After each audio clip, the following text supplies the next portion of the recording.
morning. Today is early again, and sometimes, well, not sometimes, I imagine whoever watches this probably wonders why everything's in the darkness. Well, my life surrounds waking up early. It's just the way it is. And it's usually the only time I have to myself. And if you're a dad or you're somebody who's trying to get out there, you understand. But anywho, I just wanted to talk about a topic. It's kind of a topic that I don't really know how to pinpoint the title of it, so I'll brainstorm just a smidgen. But it has to do with self-defense of yourself and of your family. Essentially, how your wife handles herself, or your girlfriend or fiance or your significant other, how they handle themselves while they're away from you, and how they deal with potential threats, whether they be life or death, or if it's somebody trying to kidnap them or trying to somehow in any way take advantage of them.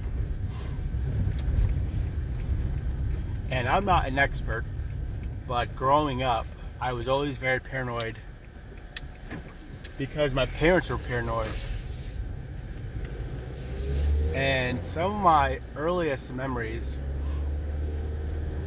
about being paranoid, I remember that I was sitting in the truck, and we had already a load of things in the back of the truck, and my parents told me to watch the truck. So I sat in the truck while they went inside the store. I think they went to a Lowe's. And I remember pulling out the scissor from the medical kit inside the truck. I pulled it out and I held it in a ready position. Not that I knew anything about self-defense, but my parents told me to protect our things, and I was dead set to do so. And I remember while I was sitting there, I would, like clockwork, I would check the right, the middle, and the left mirror. So I'd be checking both sides, and then I'd be checking the back. And I remember thinking to myself where I would have to hurt someone in order to disable them. And I thought to myself, yeah, it'd have to be their neck. And I just sat there in paranoia the entire time. Nothing happened.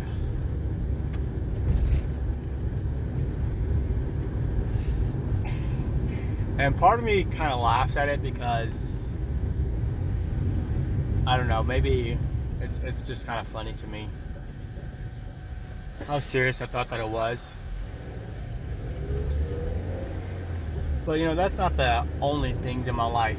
Like my parents were always very careful to, like, if they were going to go on a long trip, they would leave early in the morning, like so early no one would be awake.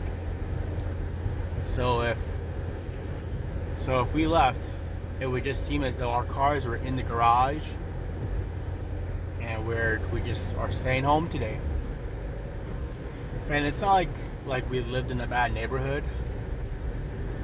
Like I've lived in some bad neighborhoods, but in this situation, we lived in a neighborhood where we had our neighbors were our ethnicity,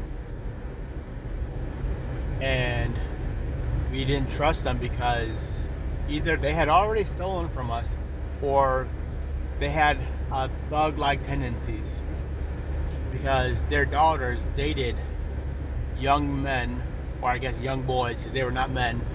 They were associated with gangs,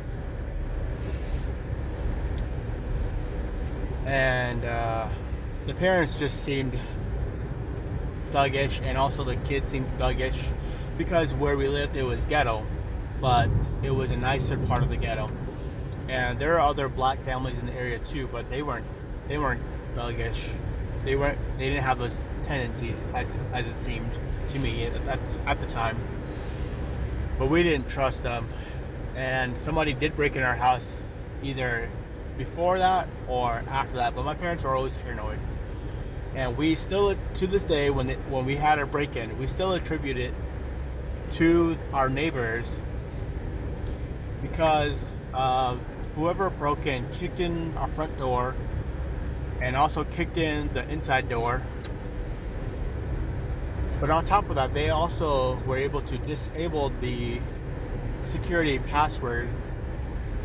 The ADT, back when ADT was really popular, they were able to disable the ADT with the password, and that can only be done by somebody who knows it. And I remember my parents I overheard them talking about how potentially the neighbors may have seen it whenever they were coming over, And it's just kind of like little things add up, we would see them playing with with our game type of system. Like it was a Nintendo 64, and well, honestly, I don't think they ever had one before, and it just seemed really suspicious. And I'd say that our relationship with our neighbors deteriorated pretty quickly, and I don't really think we associated with them anymore, like at all. If they had some get-together, we were no longer going over there. We're not gonna play the games, the mind games. Like, oh, hey neighbor, how are you doing? I think our parents were done with that. Anywho, yeah, we were paranoid all of our lives, and it didn't help that living in the ghetto, you're always checking your back, making sure nobody's following you.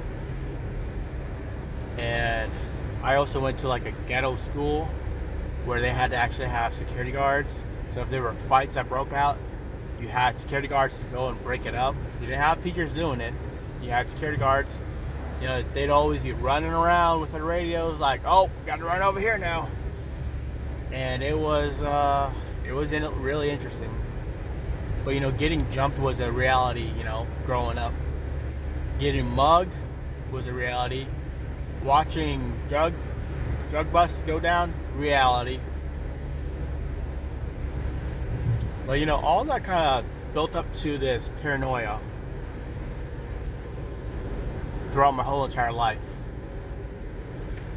So I've always been a paranoid person, which I think is a good thing to a degree, because too much paranoia can leave you very lonely and untrusting of anyone. But thankfully, I wasn't over the threshold of too paranoid, but enough that I'm able to not allow myself to get mugged, not allow myself to get jumped or be in a bad position or bad situation. And when I got married, that kind of carried over into how I wanted my wife to interact with people, because my wife used to be very she's very optimistic, and she sees the best in people. And I'm very pessimistic, and I learned that at a young age because my teacher had told me, George, you're very pessimistic. And I thought, oh, interesting. Okay, well, I guess that's just the way I am. But I don't see the best in people. And I don't know if it's just an internal wiring or through experiences in life. I think it could be both. And probably more so experiences in life. But I don't see the best in people, and my wife does see the best in people, and that's probably why she married me.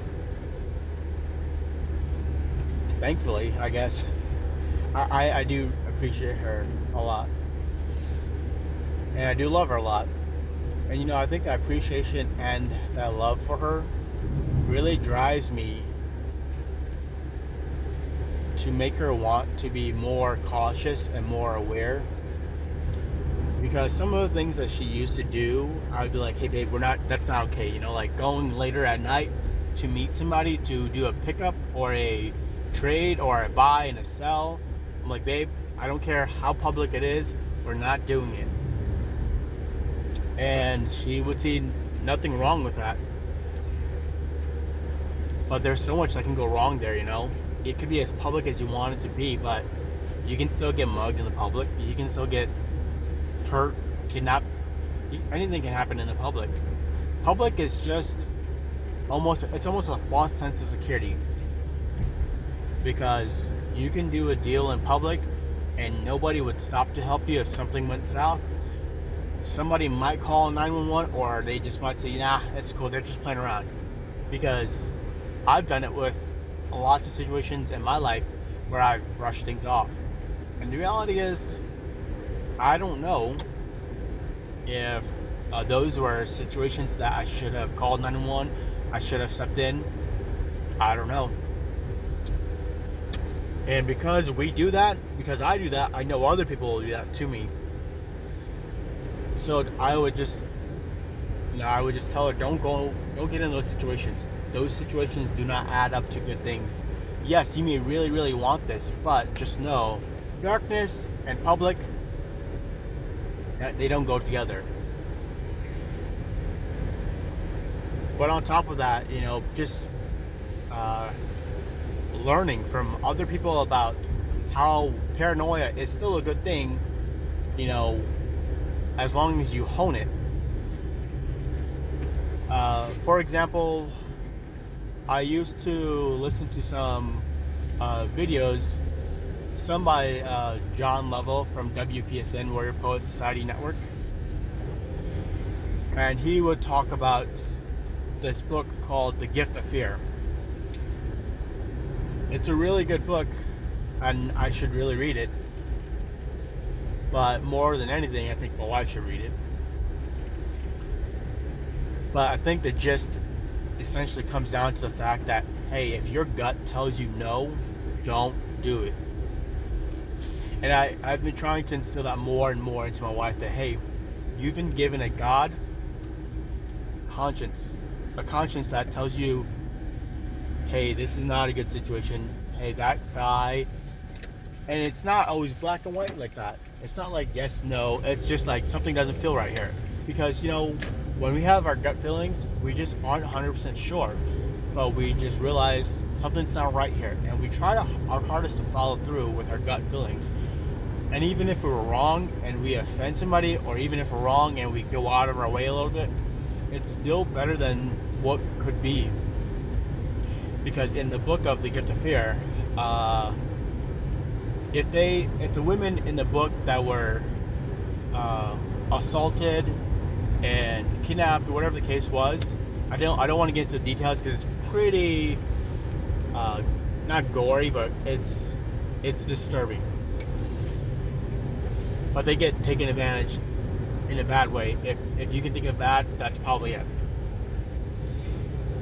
And they had, this person that wrote the book had interviewed them, and they said they had a really bad gut feeling as this was, like right before this transpired. And it's starting to become more and more obvious that, that's some bright light. It's becoming more obvious that we've all been given this gut feeling, that we need to follow through with it, and we need to take heed every time this gut feeling hits us. Like this is not right. It's gut. You can call it gut feeling or intuition, or you've got a feeling, and everybody, you've heard it all the time, like, I just have a feeling about this, or I feel a certain way about this, and these are just our gut feelings, and we should listen to them. We should be careful when we have these feelings. I do this even with, I do this even with games. Like if I feel like I shouldn't keep rolling the dice, I don't roll the dice. And a lot of times I feel I'm gonna roll it one more time. Boom, I'm out. And sometimes my gut's even wrong, but guess what? I lose nothing by following my gut. As long as I'm safe, as long as I'm still at a status quo, nothing has changed. And also, on top of that, these gut feelings help us understand how to interact with people and how we should interact and how we should not interact, and what's okay and what's not okay. Because especially if you're in the South, there's just that thing called Southern hospitality, and I'm guilty of this as well. I was fishing, and a guy started fishing next to me, kind of away from me a little bit, and he was not catching any fish. We both were doing some fly fishing, and dude, I'm doing really good on these orange things that I tied up, and I was like, and he was like, oh, okay, and I decided to give him one of the things that I tied up, just out of generosity, because I really wanted him to, give it forward, like if he ever kind of comes to a situation where he sees somebody who's struggling and he's just smoking fish, or he is and someone's not, that he can pass up, give it, like, I don't know the term here, just do the same thing to others, basically. But Southern hospitality is a good thing. It really is. It just has to be coupled with caution, because we can be hospitable as much as we want to be, but if we're hospitable to the wrong person, we can easily trigger the wrong things in people, especially those with bad intentions. So I've just told my wife, basically, that, hey, if somebody offers you to help, just decline, and a lot of times that's the case. Somebody offers, because a single mom with a bunch of kids, like I would offer my help. Or even if I see an older couple who is loading something or needs help, I would offer my help, like almost without a second thought, And my wife, she's like a door opener. Like if she sees somebody who's older or struggling, she's just on point, and that's just how she was raised. But Southern hospitality really has to be, it's got to be toned down to a level where it's safe, where you're not over leveraging yourself, because when you over leverage, that's when you get taken advantage of. And on top of that, just being mindful. Like, hey, when you pull up, or when you're about to get out, or when you're stopping, or you're getting close, check around, always be looking around. And thankfully for me, whenever I'm with the family and I do the check, like we're pulling up to the car or we're walking to the car, I'm checking, like doing a 360. I'm not like paranoid, like on my head, just shaking around like, who's there? I'm just giving everything a solid look. I'm checking every angle that I've got, and upon pulling up to the car, I'm checking the blind spot. Like there's a transitional spot right there where somebody, if they wanted to, could be right there on the other side of the car, and it's an angle that I don't have. And you have to be ready to respond, with great force. And you kind of have to have an idea of what you're able to do and what you're willing to do. Like, are you gonna pull the trigger? Are you gonna start stabbing? Are you gonna, you got to know what you're gonna do. And if you've got any background in wrestling or jiu-jitsu or boxing or any competitive sports that's combative, I think that greatly increases your chances of that situation, of surviving and overcoming that situation. Because a lot of times when you're in these competitive combative situations, you're giving it your all most of the time, and you're also dealing with a lot of hardship while you're going through it. You're taking hits, or you're getting smoked by somebody on the mats. But these things all add up to this one moment where you overcome or you lose, essentially. So you've got to build that grit, but also the ability and the capabilities. And I tell you, it doesn't hurt to have a gun, because I don't think a lot of criminals nowadays are running around with knives as much. And that's just my opinion. And even if they are, it is way better to have the superior firepower in this situation. But anywho, it is sad that in the day and age that we live in, that we have to do this. Because part of me envies people from the olden days when they could just let their children run loose, run free, and just play with their friends. Kind of like the Andy Griffith show. Griffith show, if I can say it right.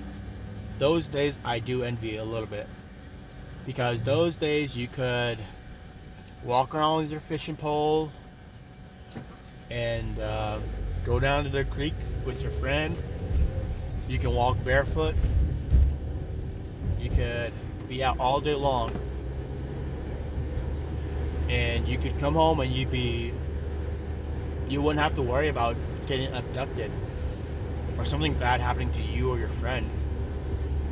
And it's just how things are nowadays. The corruptness and the wickedness of today is coming to full, like that's just how bad it is, that people are just so wicked anymore. You can't even do the basic things anymore without having to have your own personal security, without having to be basically your own security force. You have to know how to punch, how to grapple, you have to know how to shoot, you have to know how to deal with hand-to-hand combat and knives. I mean, you have to do everything nowadays. And back then, you could probably just box the dickens out of somebody, like punch somebody real good, and they would leave you alone. But now it's like you have to train for the worst case scenario, as if you're part of like some elite group of men that do, like, I don't want to say like the SEAL teams, but like you're starting to get to that point when you have to do all these types of trainings, But anywho, yeah, so that's how things have transitioned in my household, from being lackadaisical, carefree, optimistic, and Southern hospitality. And we've just toned it down a little bit to, we're still Southern hospitality, but we've got the mindfulness that if you act a fool, it's not going to end pretty for you. And if you're some weirdo or you're some psycho, you're probably going to see Jesus before me. And as much as I don't want to do it, I will do what it takes to protect my family. And I want my wife to also be of the same mindset, because the world's not the same anymore.